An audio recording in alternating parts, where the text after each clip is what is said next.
Hi hello नमस्कार मंडळी, नवीन mini ब्लॉगमध्ये तुमच्या सगळ्यांचं हार्दिक स्वागत।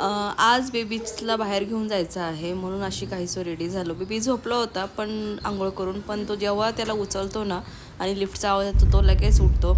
आणि मग उठून काय झोपायची त्याची इच्छा दिसत नव्हती आणि माहीत नाही आता पण कधी झोपतो येतोय। मग फायनली निघालो आम्ही वॅक्सिनला, ज्याचं आज 9व्या महिन्याचं MMRचं वॅक्सिन आहे तिकडे।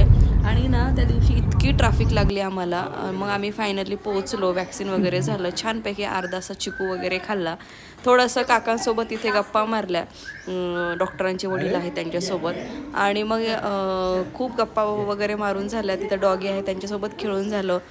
वॅक्सिन झाल्यानंतर काहीच असं वाटलं नाही की खूप रडला वगैरे। मग घरी आलो, खूप थकलो होतो, खूप भूक लागली, वरून लगेच जेवायला बसलं। मी मसाल्याची खिचडी बनवली, जवळ 3:30 वाजले जेवायला, खिचडी बनवली आणि जेवण केलं। सो चलो, हा ब्लॉग मी इथेच एंड करते, बाय।